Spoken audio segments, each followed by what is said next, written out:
Hola Patricia, buenas tardes.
Se escucha, no sabía que se escuchaba.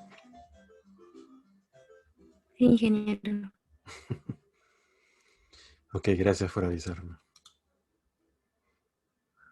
En realidad es un soundtrack que está en Spotify, por si lo quieren escuchar. Estoy levantando la diapositiva y en un momento comenzamos.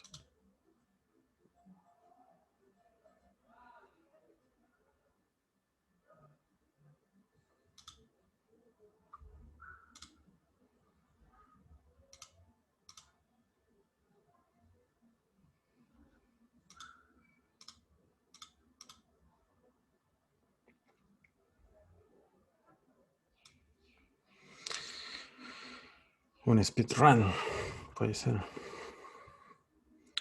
Aunque creo que el Mario de Nintendo es un poco más difícil de controlar. Yo juego el Mario Maker 2, donde se pueden jugar mapas de otras personas. Y la jugabilidad es creo que es mucho mejor a la de la consola original.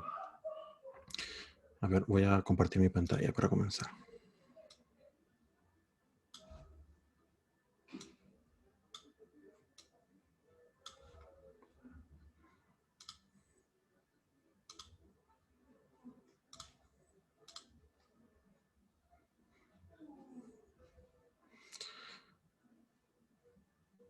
Ok, ¿alguien sería amable de decirme si estoy compartiendo la pantalla correcta? Sí, ingeniero, sí se ve Sí, bien. ingeniero. Sí. Se ve todo. Ok, perfecto. Ah, ok. Suelo tener... Bueno, ahorita tengo 3 monitores y cuando le doy compartir, yo elijo una, pero no sé cuál está proyectando. Pero bueno, si ustedes me dicen de que está todo bien, entonces está todo bien. Vamos a comenzar entonces. Buenas tardes nuevamente con todos. Estamos iniciando la semana 3 en nuestro curso. Y según lo que tenemos programado en el sílabo, vamos a ver el tema de formularios. La importancia de los formularios en el ámbito del desarrollo de aplicaciones web. Ustedes ya deben haber visto esto en cursos previos, o en al menos el curso previo en el que construyen páginas web, donde aprendieron HTML. Sin embargo, hay cosas teóricas que debemos recordar y reforzar en el caso de los que no lo recuerden, para poder desempeñarnos bien a la hora de construir los formularios con la plataforma de .NET, de la cual vamos a hablar todavía en una futura sesión. Entonces, ese es nuestro objetivo, dominar el uso de formularios al terminar esta sesión. Y lo vamos a hacer, primero vamos a revisar el aspecto teórico y luego vamos a ver Bootstrap, ¿de acuerdo? Entonces comenzamos con los fundamentos, la parte teórica. Luego introducimos Bootstrap a nuestro formulario para hacerlo visualmente más amigable, bonito y fácil de usar. Después hacemos la actividad práctica, en la cual ustedes van a desarrollar un ejercicio y lo van a subir a internet. A mí me envían el URL del repositorio al terminar y les dejo una actividad para casa. En eso consiste nuestra sesión del día de hoy. Entonces vamos a comenzar con la teoría. ¿Quién me podría decir, de los 30 que estamos presentes ahorita en la sesión, cuál es el propósito de un formulario? ¿Para qué fueron creados los formularios? Con sus propias palabras, nada técnico. Para obtener Para datos. saber la información clave que se necesita. Para saber la información clave que se necesita. Escuché un comentario antes también. Para obtener datos. Para obtener datos. Ujú. Solicitar datos esenciales. Solicitar datos esenciales. Ok. Aquellos que desean participar y tienen problemas con su micrófono, pueden dejar su respuesta en el chat también. Lo voy a considerar como participación. Ok. Para solicitar datos esenciales. Para solicitar datos. Ok. ¿Ustedes Ingeniero, han visto? Sí, adelante. también puede ser un registro de base de datos. Para recolectar datos, para formar un registro de base de datos. Ujú. Sí, las respuestas que me están dando son válidas. Sin embargo, el propósito es mucho más neutral. Es mucho menos específico de lo que ustedes me han mencionado. Les doy un ejemplo. Si ustedes me dicen de que un formulario es para solicitar datos esenciales, claves, importantes, ustedes deben haber presenciado que hay formularios en los cuales se pide información requerida, necesaria, y hay información opcional. Entonces, solo en ese escenario estamos observando de que el formulario pide más información de lo que esencialmente se necesita. Yo diría,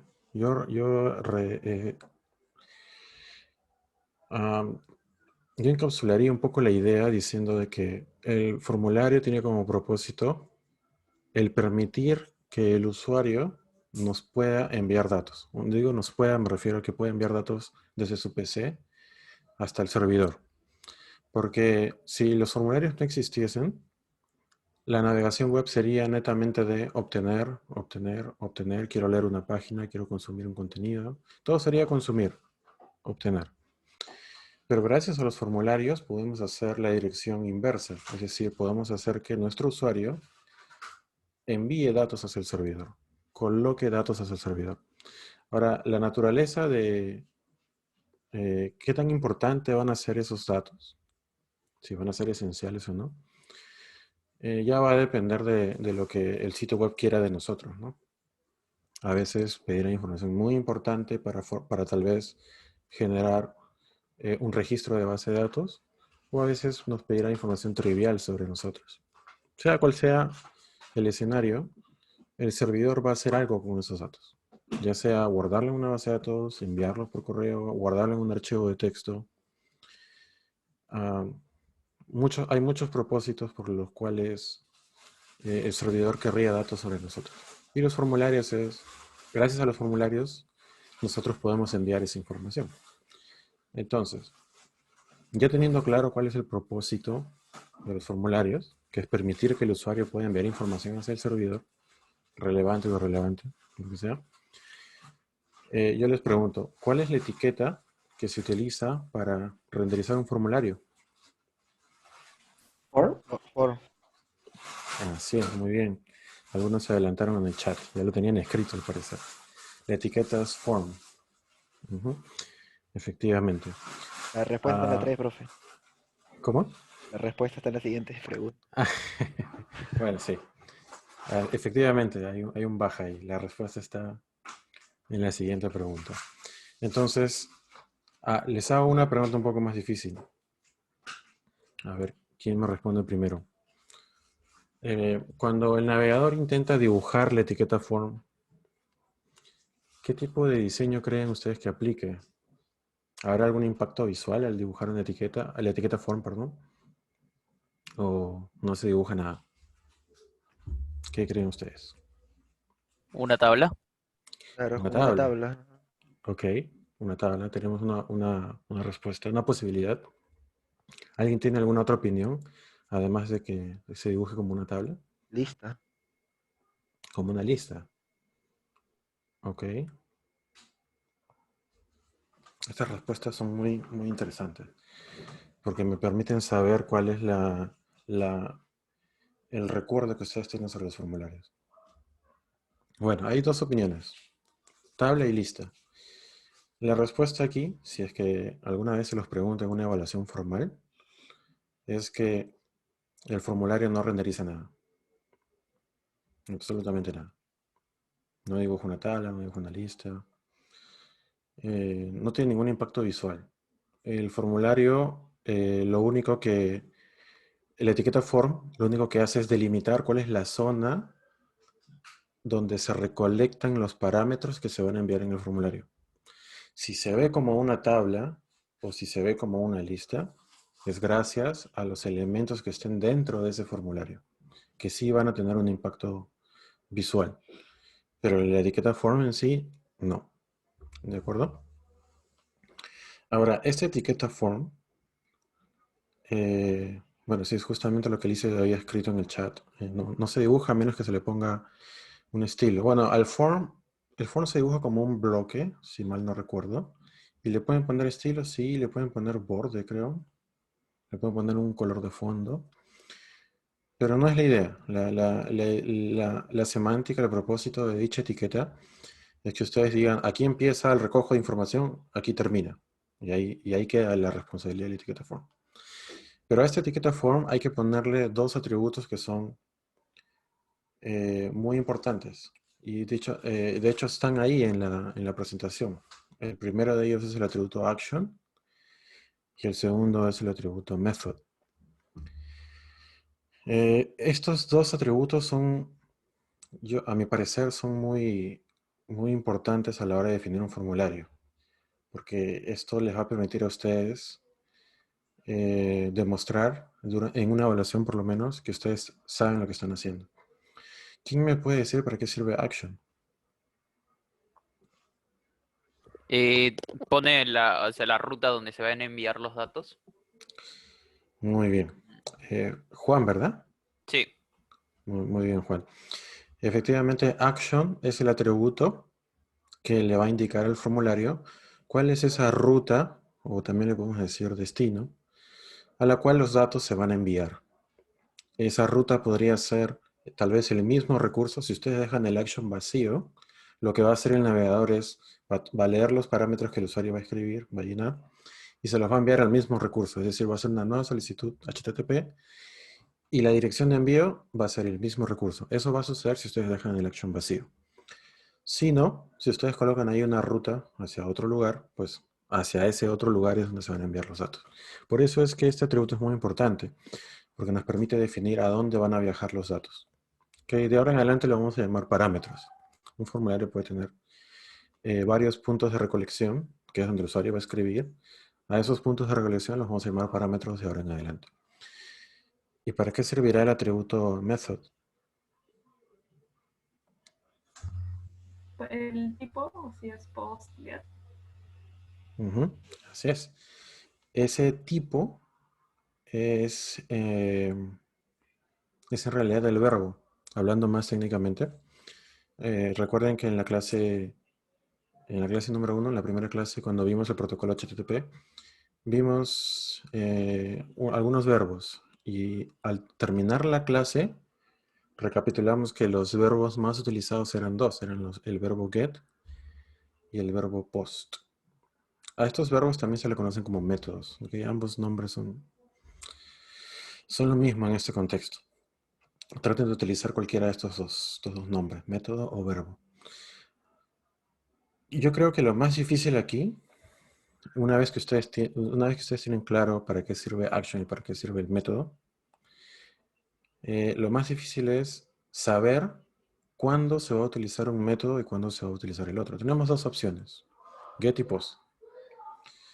¿Alguien tiene clara cuál es o tiene alguna idea, tal vez, sobre cuándo usamos get y cuándo usamos post? Post se utiliza cuando obviamente quieres enviar los datos y get se utiliza cuando recibes, más que nada. Ok, estaba cerca, pero recuerda que un formulario siempre envía. Ah, En este caso, ok, get y ok, post ok. van a enviar. Ok, Entonces, ¿cuál sería entonces la diferencia si ambos envían? el get creo que también recibía, o sea, unos datos de antemano. No Ok, me... ok, esa es la respuesta. ¿Es lo que piensa Juan? ¿Hay alguien más que por ahí tenga alguna idea? En ¿Algún todo el caso, el pensamiento? GET enviaría una solicitud para pedir datos. Se enviaría una solicitud para pedir datos. Ok, eso ocurre en dos tiempos. El primer tiempo es cuando el usuario quiere obtener el formulario. Entonces, el usuario hace una solicitud GET hacia un recurso del servidor y el servidor lo que hace es devolver un contenido HTML y en ese contenido HTML están las etiquetas del formulario. Entonces, cuando llega eso a la PC del usuario, el navegador lo dibuja el formulario, le pone sus colorcitos, sus campos para escribir y esa data va a regresar al servidor a través de dos opciones, dos métodos, a través de GET o a través de POST. Nosotros podemos elegir cualquiera de las dos opciones. La pregunta aquí es, ¿cuál sería la diferencia La entre GET cantidad y de POST? información que se desea enviar. La cantidad de información. Creo que el post era que no tenía límite y el GET tenía cierta cantidad. Sí, es correcto. Es correcta esa afirmación, pero no es la principal diferencia. ¿Se diferencia, profe, en la forma de enviar los datos? Así es. ¿Y cuál es esa forma? Ya que de repente en GET se envía usando la dirección, que es el URL, Ujú. y en POST se envía de una forma que es un segundo plano, por así decirlo, que es oculto al usuario. Muy bien. Déjame tomar. Jesús, ¿verdad? Sí, eso es. Ok, un momentito. Muy bien. Como menciona Jesús, la diferencia está ahí. Ha estado 90% preciso, cerca, pero es básicamente eso. El medio de transporte, la forma en cómo van a transportar los parámetros que van a viajar desde la PC del usuario hasta el servidor, van a cambiar dependiendo si ustedes eligen GET y POST. Si ustedes eligen GET, todos los parámetros se van a sumar, se van a añadir a la URL de la solicitud de regreso. Y si ustedes utilizan POST, todos los parámetros van a viajar en el cuerpo del mensaje que se va a transmitir hacia el servidor. Y esa diferencia es muy notable, porque todo lo que vaya por la URL, recuerden lo que hacen los navegadores con esa información. Todo lo que pasa por la URL, el navegador guarda por defecto un historial sobre la navegación, sobre las visitas que ustedes hacen. Entonces, si ustedes deciden construir un formulario donde se pida un usuario y una contraseña, y ustedes eligen de que los parámetros regresen al servidor usando GET, lo que va a hacer el navegador es leer los parámetros y lo va a enviar por la URL. Y esa URL va a ser almacenada por el navegador en el historial de navegación. Y eso creo que, como deben ustedes estar sospechando, no es conveniente, no es para nada seguro. Entonces, para evitar eso, en vez de enviarlo por la cabecera del mensaje, lo enviamos por el cuerpo. Y el cuerpo del mensaje es algo que el navegador no puede almacenar en historial, así que estamos bien. Sin embargo, hay escenarios en los que ustedes sí podrían utilizar el envío por GET sin preocupación alguna. Y estos escenarios son mucho menores a los que deberían hacerlo con POST, pero existen. Por ejemplo, si ustedes abren Google y escriben una palabra en él y presionan Enter, esa pequeña fracción les voy a mostrar mejor para que sea más visual. Voy a abrir mi navegador un momento.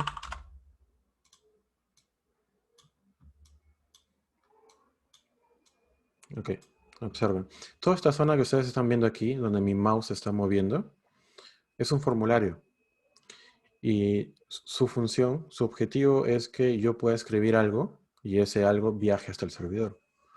Entonces, si yo escribo aquí cualquier cosa y lo envío, ese viaje se ha hecho a través de GET y no de POST. Y eso lo sé porque acá arriba en la URL estoy viendo los parámetros que han viajado. De hecho, el garabato que yo escribí está por ahí en alguna parte. Acá está, ¿no? Acá hay un parámetro que se llama Q. Recuerden que el ampersand da inicio a un nuevo parámetro. Y ese parámetro Q, que me imagino que es la abreviación de query o consulta, tiene el valor, gracias a la palabra, al carácter igual, de esto de aquí. Y eso de ahí es justamente lo que yo escribí. Entonces, estoy observando que mi parámetro ha viajado por la URL y no por el cuerpo. ¿Qué beneficio me trae esto? Primero, lo que les mencioné, yo podría grabar esta búsqueda, yo podría ir o sea, a lo que se le conoce como bookmark. ¿Cómo se llama en español esto? ¿Cómo se llaman los bookmarks en español? ¿Alguien me puede ayudar? No me acuerdo cómo le llaman. Ah, marcadores. Marcadores. Marcadores, sí, marcadores. Entonces, si yo hago que los parámetros viajen por la URL, yo podría guardarlo en marcadores. Tal vez sea una búsqueda que yo repita, entonces yo decido guardarlo en mis marcadores. Y a la vez también puedo guardarlo en el historial, eso lo hace el navegador automáticamente. Yo puedo regresar a mi historial de búsqueda y ver ahí cuáles fueron las últimas búsquedas que realicé. Eso es básicamente... Ah, y también permite lo que es el caching o caché, como le decimos en español, que las solicitudes de tipo GET se pueden cachear fácilmente con una pequeña configuración del servidor. Entonces, esta búsqueda que yo acabo de hacer, el navegador puede hacer un caching de esto y la próxima vez que yo busque lo mismo me va a devolver un resultado ya preguardado y no va a tener que hacer toda la búsqueda costosa que haría la primera vez. Entonces, esas son las ventajas de usarlo vía GET.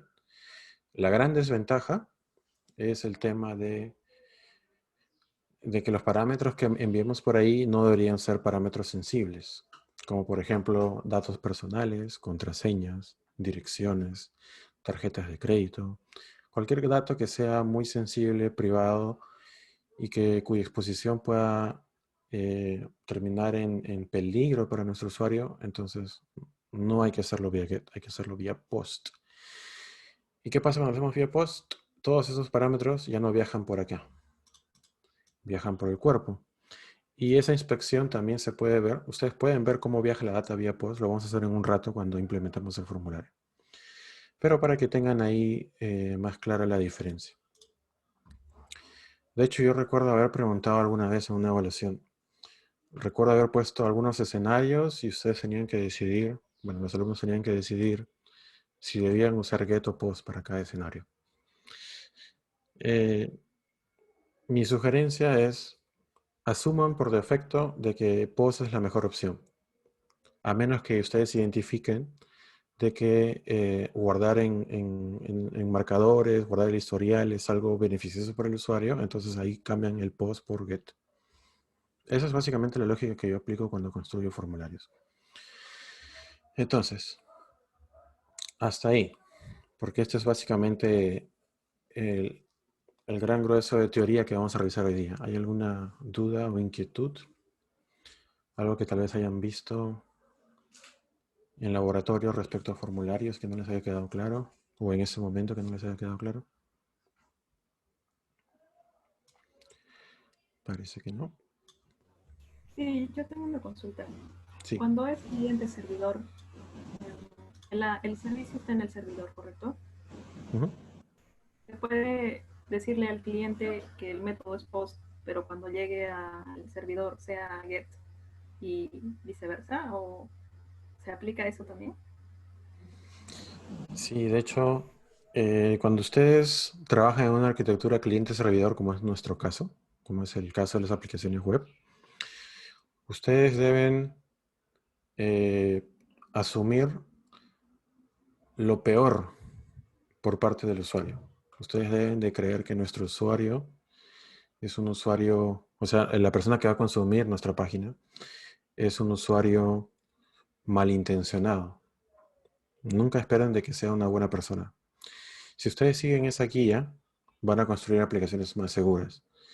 No logré ver bien aquí quién participó. Creo que fuiste tú, Elizabeth. Ok, lo que mencionó Elizabeth es un escenario que puede ocurrir. Desde el servidor puede viajar primero el formulario, o sea, el HTML que va a dibujar el formulario en la PC del cliente, y dicha etiqueta form puede indicar de que la data va a viajar por post. Sin embargo, un usuario que tenga conocimientos más allá del promedio podría presionar F12, inspeccionar el elemento, ir al formulario y alterar el atributo que dice method y que dice post con el valor de post y cambiarlo por get. Y eso haría de que el navegador envíe los parámetros de regreso usando get y no post, como originalmente nosotros habíamos pensado que se haga. Entonces nosotros, ¿cómo se soluciona eso? Del lado del cliente no hay nada que se pueda hacer, porque del lado del cliente, una vez que el cliente recibe el código HTML, el cliente lo puede cambiar, lo puede alterar. De hecho, no sé si ustedes han visto esos memes tal vez donde un padre quiere ver las notas de su hijo, ya sea en el colegio o la universidad. Entonces el alumno entra a la intranet, pone F12 o pone clic derecho, inspeccionar y cambia un jalado, cambia una nota, la altera, ¿no? Borra un 0,5 y pone un 18 tal vez. Eso es completamente posible. Sin embargo, ese es un cambio que ocurre en el cliente mientras está dibujando. Si el usuario refresca la página, nuevamente el contenido va a viajar desde el servidor hacia el cliente y ese cambio se va a perder. Que se haya alterado en el cliente no significa que se haya alterado en el servidor también. Entonces, eso mismo pueden hacer con nuestros formularios, los pueden alterar. ¿Cuál es la solución? La solución es que escribamos código del lado del servidor que valide de que la data está regresando a través del método que nosotros estamos esperando que regrese. Son unos cuantos if, pero eso es básicamente lo que debemos hacer en este tipo de escenarios. Y no solo para el método, sino también para los parámetros. A veces yo he visto formularios en los que los desarrolladores web colocan inputs ocultos que no se renderizan, pero están ahí en el formulario. Si ustedes inspeccionan el código, los van a ver. Y esos inputs ocultos los vuelven a leer del lado del servidor. Entonces, esos inputs también se pueden manipular. Entonces, la moraleja aquí es que no se puede confiar en el cliente. Hay que esperar lo peor del cliente si es que queremos tener una aplicación segura. ¿Alguna otra consulta antes de pasar a los ejercicios respecto a la teoría que acabamos de ver?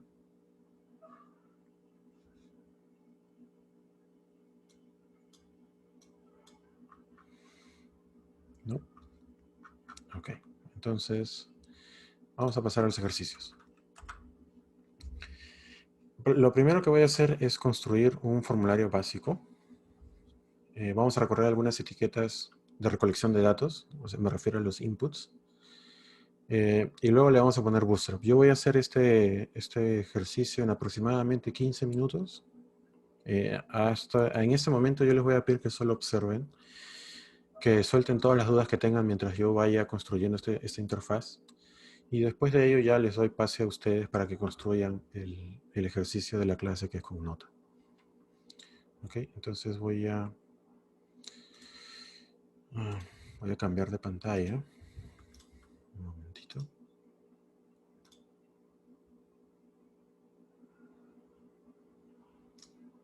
¿Dónde está? Acá está. Share. ¿Qué pantalla es esta? Supongo que es esta. Bueno, supongo que pueden ver mi Visual Studio Code, ¿verdad? Sí, sí se ve. Ok, entonces voy a abrir un folder nuevo, un folder sencillo para practicar,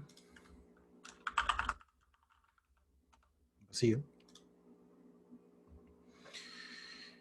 Y en esta carpeta voy a añadir un nuevo fichero llamado index.html. Y en este archivo voy a colocar la estructura básica de un documento HTML.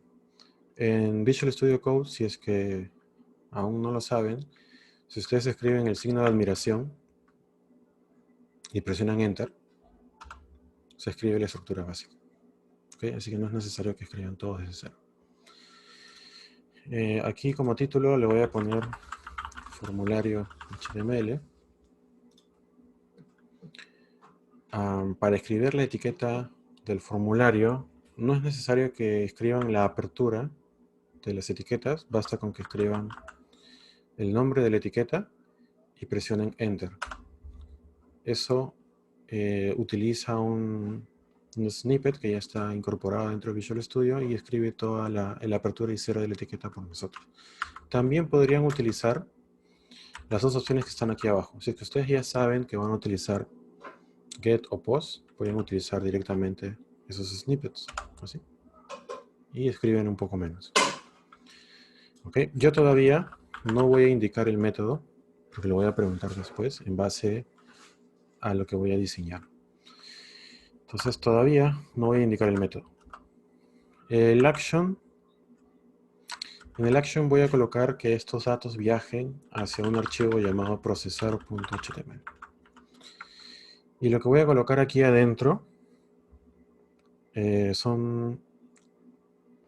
voy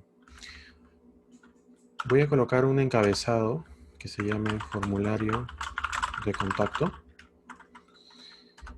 Y voy a pedirle al usuario de ese formulario que ingrese cierta información.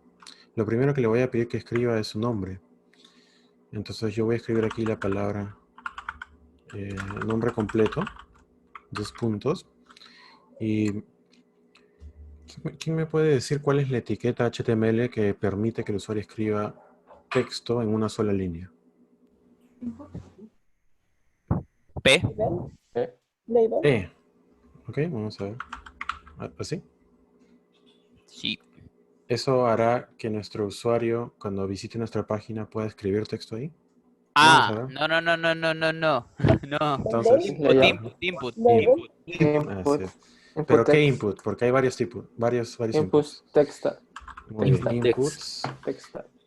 Ajá. Así si ustedes, pues, acá tienen el input y tienen acá los diferentes tipos. Entonces ustedes me han dicho que utilice el tipo text, ¿no? Pueden buscarlo así a mano como estoy haciendo yo, o pueden escribir input text y presionan enter. Y eso escribe toda la etiqueta input de tipo text. Entonces, lo voy a dejar ahí para ver cuál es el resultado de este código. Entonces, en Visual Studio Code, en VS Code, hay una extensión que nos permite abrir archivos rápidamente. Entonces, si yo quiero ver el contenido de esto dibujado en el navegador, yo tendría que ir a la carpeta, o sea, debería ser esto, clic derecho, revelar en el File Explorer. Y aquí yo podría darle doble clic y sé que se va a abrir con Chrome porque lo tengo asociado. Entonces, si yo le doy doble clic, le digo que lo aperture con Chrome y mira, se ve así. Esa es una forma de hacerlo. La otra forma es que ustedes busquen una extensión que se llama Open in Browser. Open in Browser, ahí está. Este de aquí. La instalen. Y una vez instalada, simplemente hacen un clic derecho sobre su documento aquí donde se está escribiendo el código. Y aparecen dos nuevas opciones. Open in Default Browser o para elegir otro navegador. Entonces elijo en el navegador por defecto y ya se abre directamente la página. Entonces esa es una forma rápida de abrir el documento. Entonces, esto es lo que yo les preguntaba, ¿no? ¿Cuál es el elemento para que el usuario pueda escribir texto libremente en una sola línea? Hay otra que nos permite escribir texto en varias líneas, pero esta es en una sola. Disculpe, ingeniero, ¿puede repetir qué fue lo que instaló? Porque me fui Sí. al baño y me perdí eso. Sí, lo que hice fue ir a la pestaña de extensiones, que es esta de acá, Extensions, y busqué una extensión que se llama Open in Browser, que es esta que está acá. Yo solo escribí Open in y la primera sugerencia es esta de acá, que tiene 2.4 millones de descargas. Si ustedes seleccionan la extensión, aquí en la parte central aparece un botón que dice instalar. De esa forma ustedes añaden extensiones a Visual Studio Code. Una vez que la extensión está instalada, solo tienen que regresar al documento donde ya estaban trabajando y con clic derecho, Opening Default Browser, pueden abrir ese documento de una forma rápida. Ah, ya, gracias, ingeniero. Es solo para ahorrar tiempo. Si les parece muy confuso usar esa extensión, pues le dan clic derecho al fichero, revelar en File Explorer y le dan doble clic a ese archivo. Es lo mismo. Bueno, entonces ya pedí el nombre completo del usuario. Ahora voy a pedir otra información sobre él. Voy a preguntarle cuál es su correo.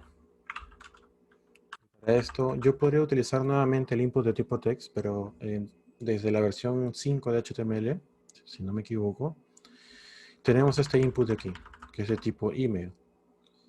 Y la ventaja de ese input es que visualmente es igual que un input de tipo text, pero la ventaja es que cuando el formulario se intenta enviar, el navegador va a intentar verificar que lo que se escribió en esa caja de texto es realmente un correo, tiene formato de un correo. Si es un correo que no existe o que sí existe, eso no lo puede validar, pero sí puede validar de que tenga la forma de. Entonces, si elegimos Type Email, vamos a lograr eso. Y aquí yo les lanzo una pregunta teórica. Y les voy a pedir, acá sí les voy a pedir la respuesta de todos. Y para responder van a escribir 1 en el chat para la primera opción o 2 para la segunda opción. Solo hay 2 opciones. Si yo dibujo esta interfaz en ese momento en el navegador, ¿sí? Cuando digo dibujar me refiero a que si le ejecuto y permito de que el navegador renderice todo este contenido.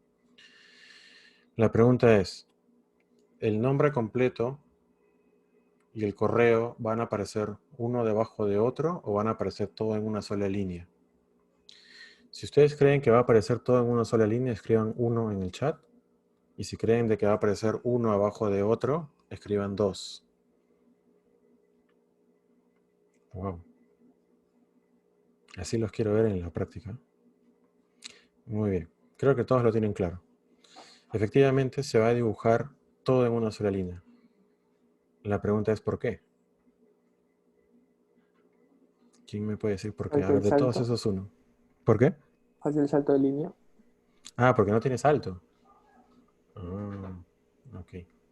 Muy aparte, ingeniero, solo imprime, o sea, los datos así en crudo. No contempla, como él dice, un salto de línea ni nada, solo imprime tal y como está el post, tal y como lo recibe. Así es. Así es porque, ojo que si yo hago este salto de línea, que acabo de hacer ahorita, o estos saltos de línea, recuerden que esos saltos de línea no significa que cuando se renderice, esos mismos saltos de línea también se van a dibujar. Para provocar un salto de línea explícito, hay que escribir, así es. Hay 2 formas de hacerlo, básicamente. Uno es con el salto de línea, con el BR, el cual no sería apropiado en ese momento, aunque ustedes no lo crean. No deberían usar BR en este escenario. El breakline, el salto de línea, es para cuando ustedes quieren hacer un salto de línea cuando están redactando un párrafo. Imagínense que ustedes están en Word y están escribiendo un párrafo y quieren hacer un salto de línea sin necesidad de iniciar un nuevo párrafo. Es ahí donde ustedes utilizan el BR, que en Word sería un Shift Enter. Shift Enter provoca un salto de línea, mientras que Enter provoca el inicio de un nuevo párrafo. En este caso, si ustedes colocan, primero lo voy a dibujar así tal cual, para confirmar de que la respuesta que ustedes mandaban es correcta. Todo se dibuja en una sola línea, porque no hay ningún indicador de que se salte la línea. Si ustedes deciden colocarle un BR, es una etiqueta que tiene autocierre, se apertura y se cierra ahí mismo, efectivamente se va a romper, porque va a haber un salto de línea y se va a dibujar uno debajo de otro. Sin embargo, no creo yo que sea la forma apropiada de generar esta separación. Lo correcto, como coloca Omar en el chat, es hacer una división. deberíamos usar la etiqueta div, que nos permite hacer divisiones seccionales y colocar cada uno de estos contenidos dentro de una etiqueta divisoria, dentro de una sección divisoria, así. Eso debería ser lo correcto. Y si yo dibujo esto, se va a ver exactamente igual. Se han dividido los contenidos. La etiqueta div es una etiqueta que al ser un bloque ocupa toda la pantalla y genera un salto de línea para la siguiente renderización. Entonces, si nosotros queremos que esto esté más separado, lo último que yo espero ver de ustedes es que hagan esto. Sí, eso no se debe hacer. Porque la etiqueta BR no fue diseñada para que ustedes separen contenidos. Fue diseñado para hacer saltos de línea dentro de un párrafo. Entonces, ¿cuál sería la manera correcta de separar estas dos divisiones sin usar la etiqueta BR? ¿Cómo? Los márgenes, así es. Efectivamente, la forma correcta es hacer uso de CSS a través de la propiedad margin, o incluso también podrían hacerlo con padding, pero lo correcto sería en este caso margin, porque ustedes quieren separar las dos cajas divisorias. Entonces un margin solucionaría acá el problema. Height.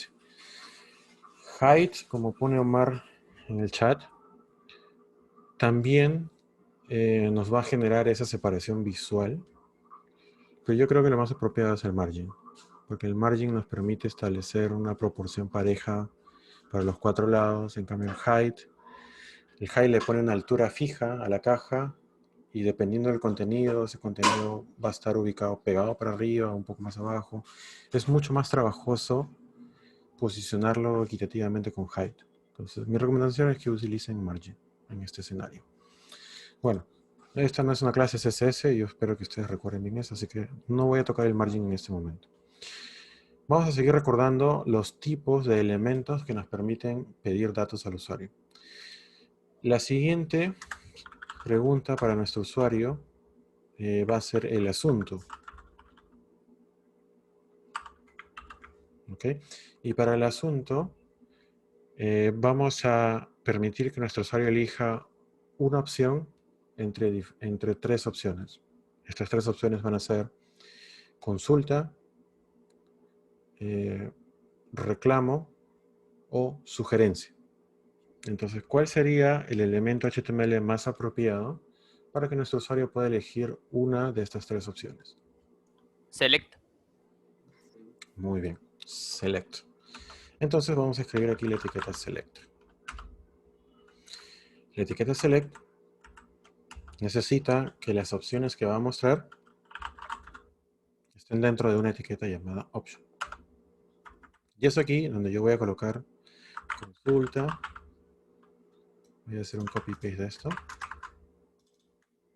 Reclamo o sugerencia.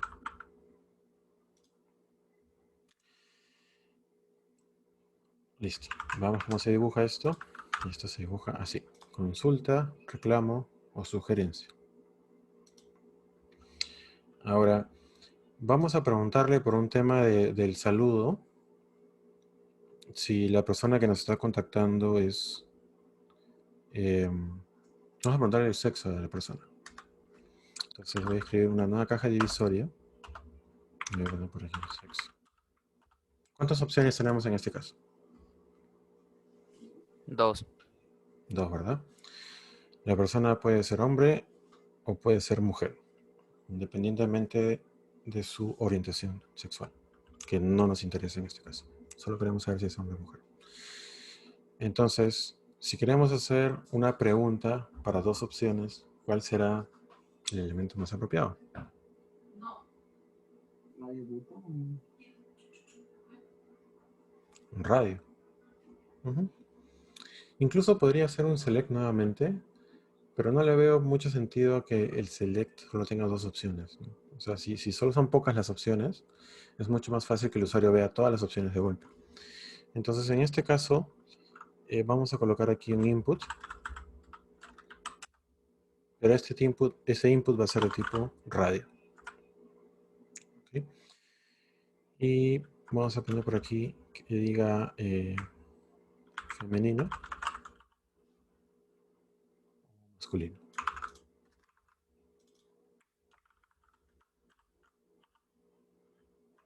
Vamos a ver cómo se ve. Se ve así.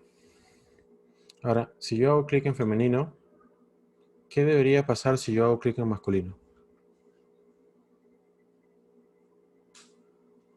Quitar la selección. Quitar la selección. Ahora yo les pregunto, ¿va a pasar eso? No, ¿Por qué no? No, porque no no le he están en un indicado. input group. Ujú. Muy bien. Me están sorprendiendo hasta ahora. Están respondiendo todo correctamente. No están en un mismo grupo. ¿Cómo hacemos que estén en un mismo grupo?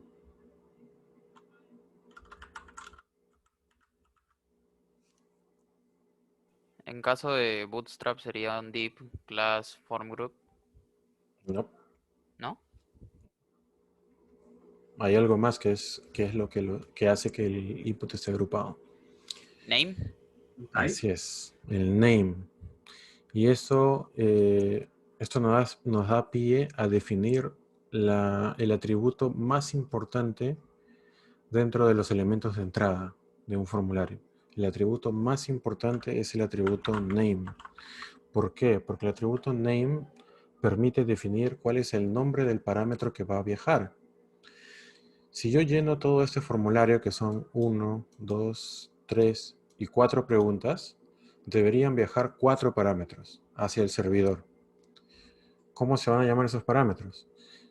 En el caso del primero, que dice nombre completo, el atributo name está vacío y eso no está bien porque no va a viajar ese parámetro. Entonces tenemos que ponerle un nombre. Voy a ponerle nombre, raya abajo, completo. Entonces lo que escribe el usuario en esa caja de texto cuando llena el formulario se va a guardar dentro de este parámetro llamado nombre completo. Lo mismo aplicamos aquí, lo vamos a llamar correo. Aquí en el name de abajo lo vamos a llamar asunto. Y en el caso del radio, para que se agrupen, ambos tienen que tener el mismo name. En este caso le voy a poner sexo para ambos, así. Entonces, si yo renderizo de nuevo este formulario, si selecciono masculino y luego selecciono femenino, se excluyen mutuamente. Solo puede estar marcado uno a la vez. Y eso es porque el navegador se está dando cuenta que ambos inputs tienen el mismo name. Y si tienen el mismo name, solo uno puede estar marcado.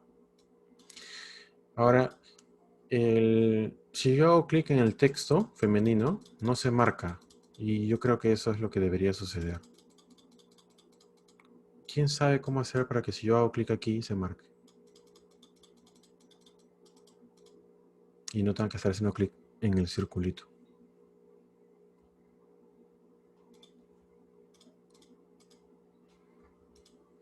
Bueno, eso sí estaba más difícil. La respuesta es con un label. Ustedes pueden colocar la etiqueta label y colocar el input dentro de dicho label. ¿Así? Otro para aquí, otro label, y colocan el input dentro de dicho label. Entonces, lo que provoca esto es que cuando se selecciona el texto de femenino, se esté marcando también el input que está acá a su costado. Entonces, yo refresco y hago clic en masculino. Uy, no funcionó. Tengo que quitarle el for, creo. A menos que haya cambiado, pero no creo. Sí, ahora sí. El atributo for que estaba aquí es para decir que cuando este input, perdón, cuando este texto de label se seleccione, se haga foco, active otro elemento de entrada. En este caso, como el for estaba vacío, no estaba activando el input que está aquí. Al dejarlo vacío, si yo hago clic sobre los textos, se marca el input. Lo mismo debería pasar si yo marco acá el nombre completo. Si yo hago un clic sobre el nombre completo, debería hacerse un foco automático sobre esta caja de texto. Cosa que no está sucediendo. Miren, yo hago clic en nombre y no se hace foco aquí. Entonces, para provocar eso, yo voy a escribir aquí un label y voy a colocar todo este texto dentro del label. Así. Pero eso no es suficiente. Miren, yo refresco la página, hago clic sobre el nombre completo y todavía no funciona. Entonces lo que yo tengo que decirle al navegador es que si este label es cliqueado por el usuario, se haga un foco acá. Y para eso sí utilizamos el atributo for. El atributo for debe coincidir con el ID de la etiqueta en la cual se va a hacer un foco. Entonces si yo le pongo como ID acá a esta caja NC, que sería la abreviación de nombre completo, aquí en el for le voy a decir que le haga foco a NC. Entonces lo grabo, lo vuelvo a dibujar y miren, si yo hago clic sobre nombre completo, se hizo un foco sobre dicha caja para que el usuario pueda escribir sin necesidad de estar haciendo clic acá dentro de la cajita. ¿Ok?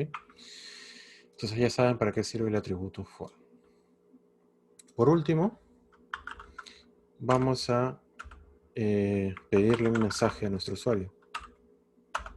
¿Cuál sería la etiqueta que nos permita escribir muchas líneas? No solo una. Text area. Así es. Es el text area. Entonces voy a poner por aquí text area. Enter. Y tengo que ponerle un name. El name va a ser el mensaje. El ID es opcional, no necesario. Calls nos dice la cantidad de columnas que va a utilizar de ancho, y rows la cantidad de líneas que va a dibujar por defecto. Lo dejo así. Refresco y miren, ahí está. Mensaje y su text area con 10 líneas. Acá hay 10 líneas. ¿Qué falta para que el formulario se pueda enviar? Un botón. Botón. Así, entonces voy a poner por aquí un botón que diga enviar formulario de contacto.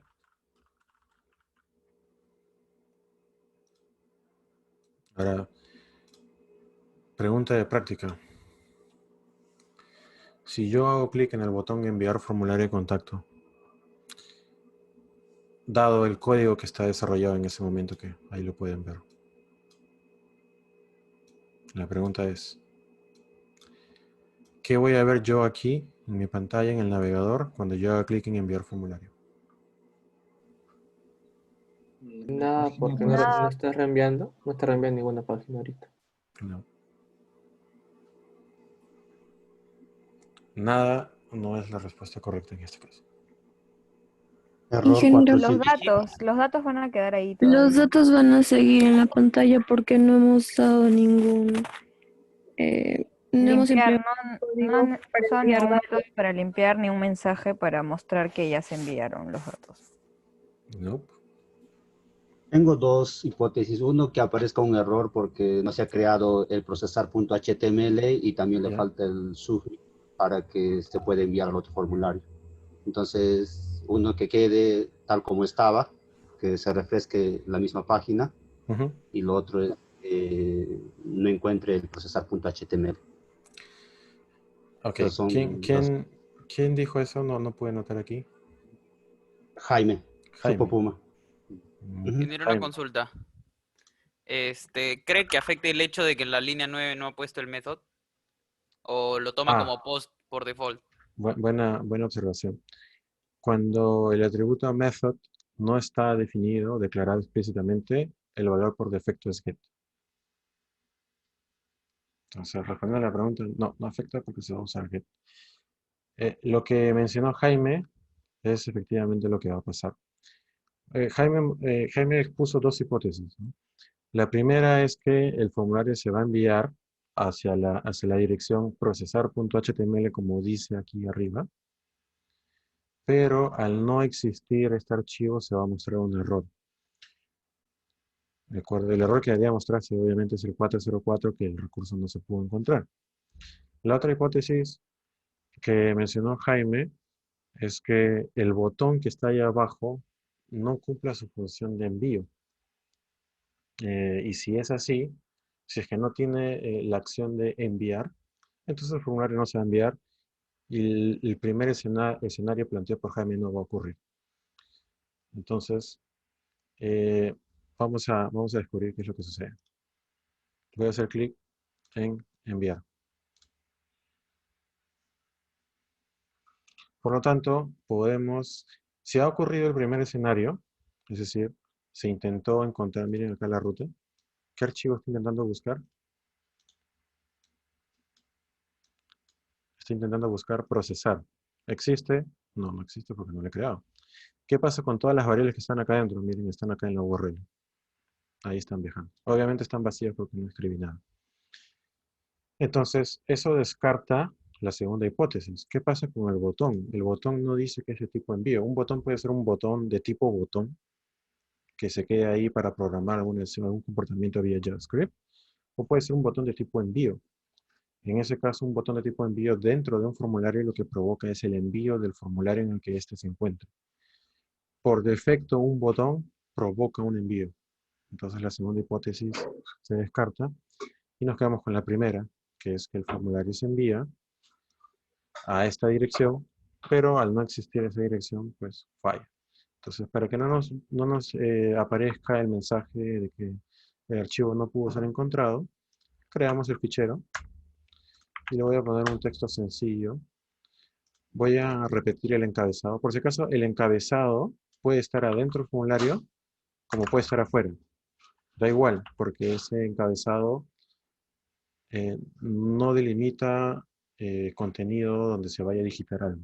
Lo que sí tiene que estar sí o sí dentro del formulario son los inputs, que es donde se va a recoger información, el select, el desarea y el botón. Eso tiene que estar sí o sí adentro. Si ustedes mueven este input afuera del formulario, ya sea antes o después del formulario, esos inputs van a ser ignorados por el navegador y no van a poder ser parte del envío.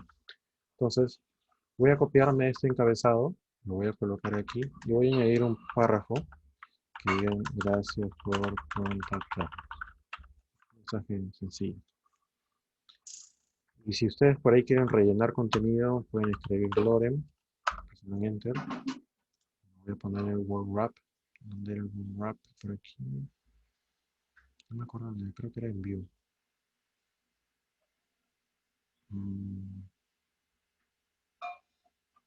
Acá está. Entonces, el lorem lo que hace es escribir texto para rellenar. Entonces, si yo regreso al formulario, escribo, por ejemplo, aquí mi nombre,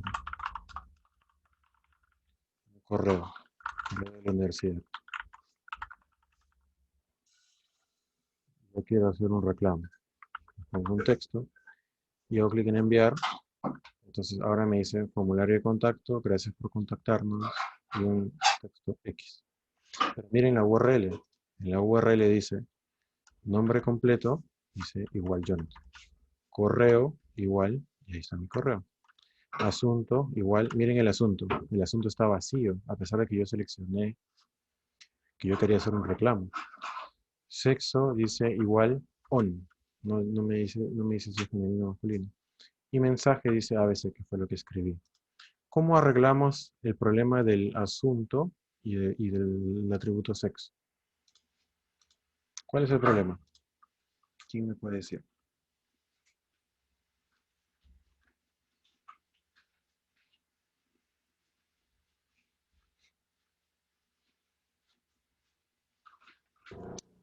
¿Cuál fue la pregunta?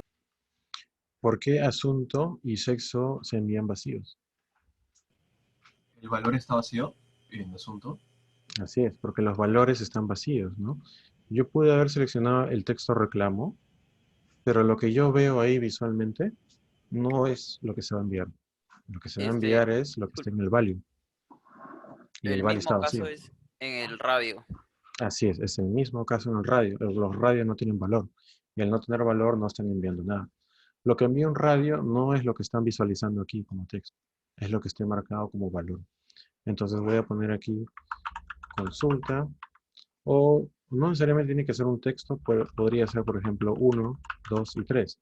Y yo del lado del servidor ya sé que 1 significa consulta, 2 reclamo y 3 sugerencias. Y en el caso de sexo yo podría poner, si selecciono femenino, voy a enviar una F. Si selecciono masculino, voy a enviar una M. O podría enviar un 1, o podría enviar un 0. Todo depende de cómo ustedes lo van a tratar del lado del servidor.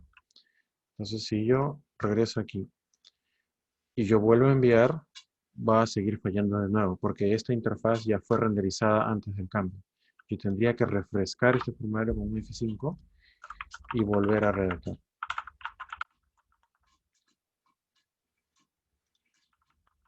enviar. Y miren arriba en la URL. Nombre completo, correo, asunto, dice 1.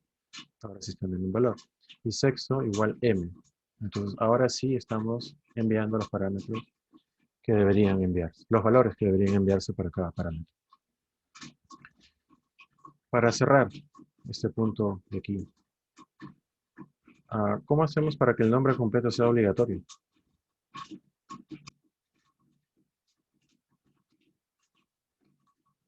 Required. Así es. Hay que añadirle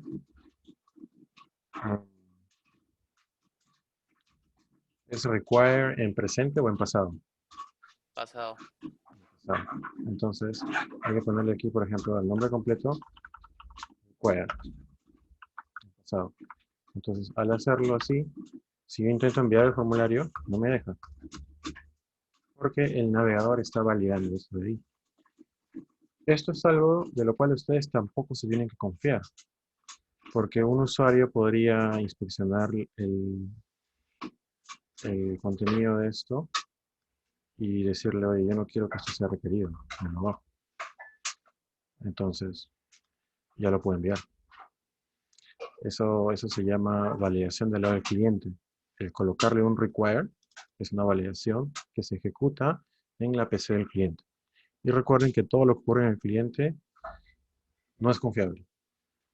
Por lo tanto, un require es bueno porque yo creo que para la gran mayoría de usuarios que no tienen conocimiento de esto, les va a servir de que si se olvidan por ahí de llenarlo, obviamente sin intención, el navegador les va a decir, oye, aquí te falta llenar algo. Y eso va a evitar de que el navegador haga una petición a su servidor de manera innecesaria porque falta un campo. Pero lamentablemente las validaciones del cliente no son seguras, así que además de esto, ustedes del lado del servidor tienen que hacer un if. Si está vacío, entonces que regrese al formulario porque se olvidó de llenar. Así es como pasa en la vida real. Ok, entonces con esto cerramos el tema teórico de formularios. Ya saben, todo lo que está aquí adentro del formulario, todos los parámetros se van a enviar en la petición. Me olvidaba. No hice vía post, entonces le voy a añadir aquí method y le voy a poner post. Y vamos a ver cuál es la diferencia. Entonces voy a regresar al formulario. Voy a refrescar para asegurarme de que se ha renderizado la última versión del formulario con el atributo method en post. Entonces, a la vez yo voy a abrir por aquí el panel de desarrollo de Chrome. Voy a ir a Network. Y voy a llenar los campos, otra vez.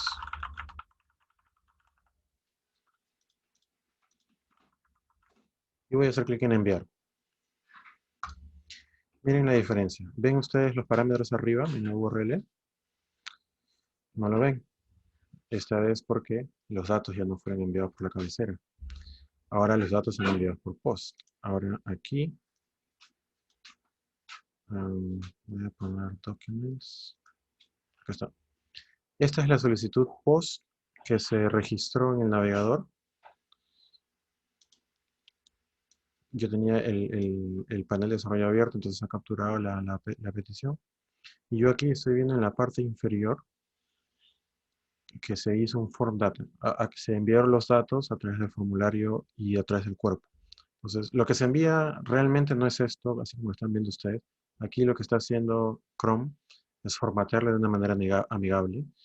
Está diciendo que hay un parámetro nombre completo que tiene este valor, este parámetro que tiene este valor, y así. Pero lo que realmente viaja es esto. Esto de acá. ¿Recuerdan la primera, la actividad que ustedes hicieron sobre ejemplos de peticiones? Ustedes escribieron algo así. Eso es lo que realmente viaja. Y lo que hace Chrome es los separa por ampersand y los pone de manera amigable.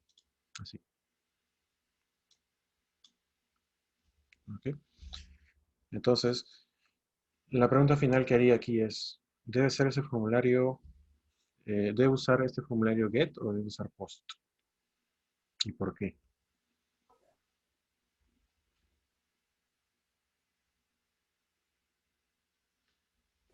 post porque no es nada que el usuario quiera guardar.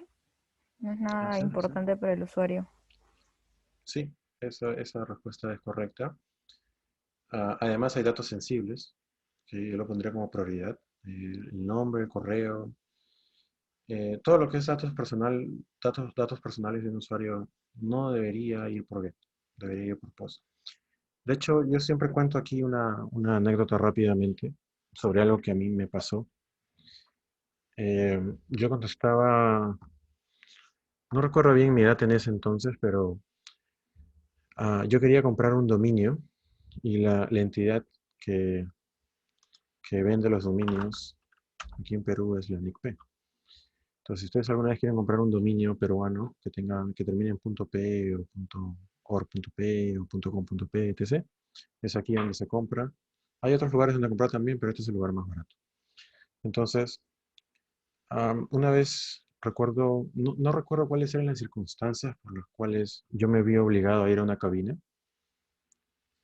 y tenía que hacer la compra en esa cabina. Entonces, para ese entonces, esta página de aquí, cuando uno creaba una cuenta, no sé dónde será la opción aquí de crear, sí, acá registro aquí. Cuando uno venía aquí y registraba sus datos, este formulario enviaba, ya no este, sino la versión pasada, enviaba los datos vía GET.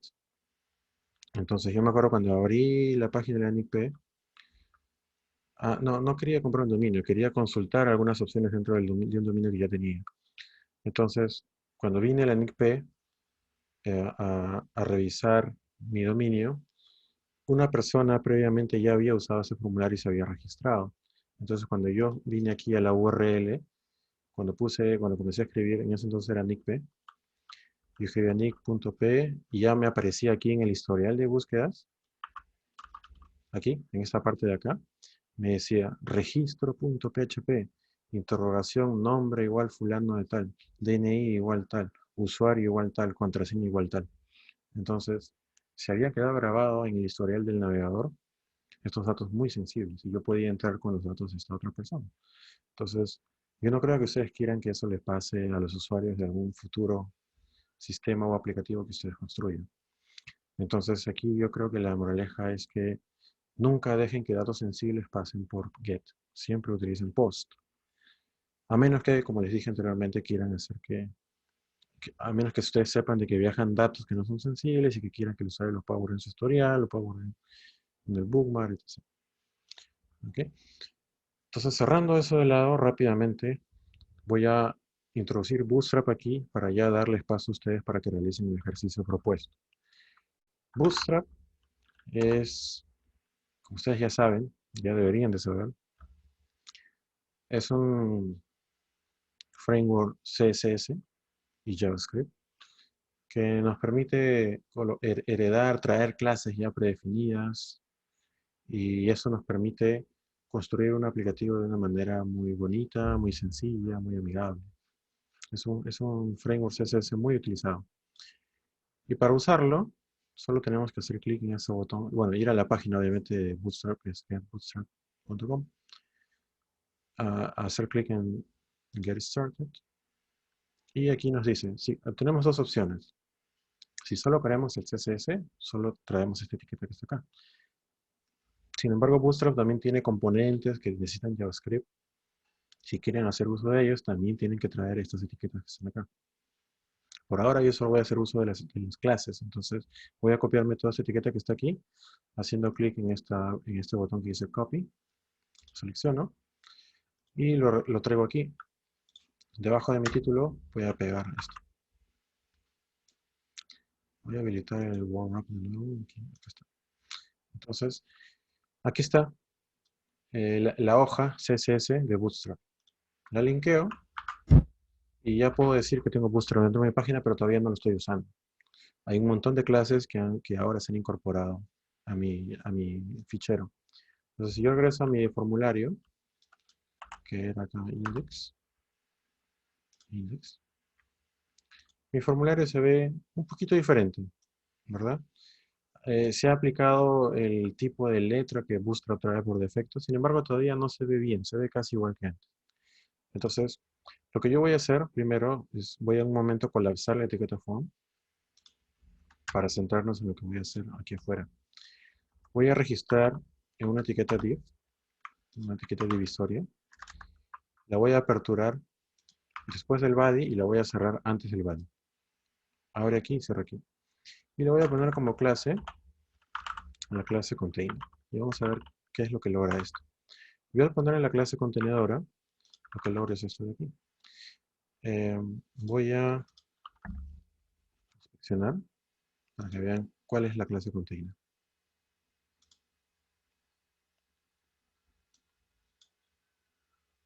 Esa es la clase container. Lo que están viendo en celeste es mi capa div que ha sido afectada por la clase de container. ¿Qué es lo que le ha hecho? Le está aplicando márgenes a los costados, de tal manera de que está centrando el contenido de la página. Bootstrap ya tiene unos marcadores que, según estudios, son los más adecuados para poner como ancho para una página. Facilitan la lectura. Imagínense que tienen una pantalla súper extensa, ultra wide, y tienen que estar girando la cabeza para el contenido de un lado hasta otro, de un extremo a otro. Entonces, con estos puntos de corte, esto nos garantiza de que, según estudios, de que nuestro usuario va a tener una lectura sencilla, solo con un rápido barrido de su vista. Entonces, es recomendable utilizar esta clase contenedora al momento de utilizar Bootstrap y colocar todo lo que ustedes quieren que tenga su página dentro de ese contenedor. También hay otra clase que es Container Fluid, si es que realmente ustedes quieren aprovechar toda esta zona de acá, de la derecha y de la izquierda. La zona anaranjada es la zona del margin. Si lo quieren aprovechar, utilizan otra clase que se llama Container Fluid. Pero no, vamos a dejarlo solo con esto de aquí.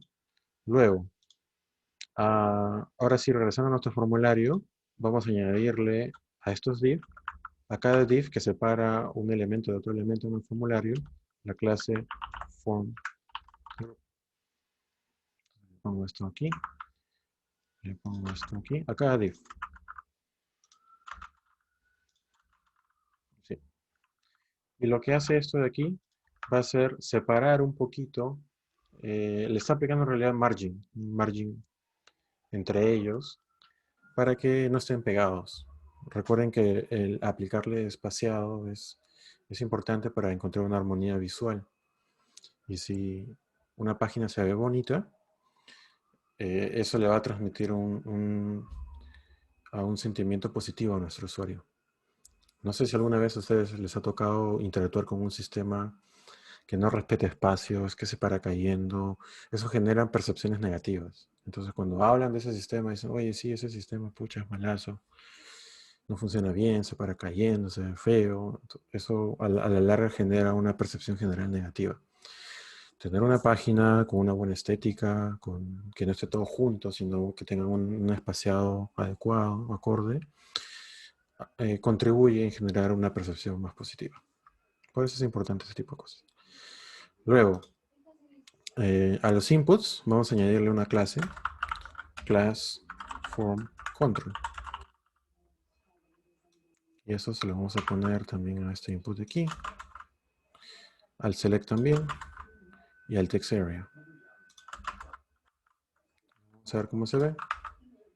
Miren.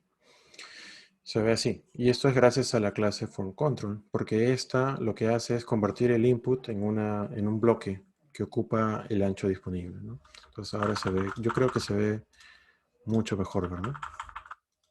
Bueno, por ahora eso es todo lo que vamos a usar de Bootstrap. La clase formControl, formGroup y container. Bueno, me olvidé de nada más. Este botón que aparece en la prehistoria. Vamos a añadirle también una clasecita de Bootstrap que se llama BTN. BTN le agrega la estética de un botón, pero además de BTN hay que añadirle qué tipo de botón queremos. Bootstrap tiene diferentes tipos de botones. Yo le voy a poner primary, pero para que vean cuáles hay, voy a seleccionar aquí botones, y estos son los diferentes botones que hay. Este es el primary. Entonces le voy a poner aquí BTN primary. Y eso hace que pues, nuestro botón se vea así. Y ya está. Bueno, voy a llenar esto.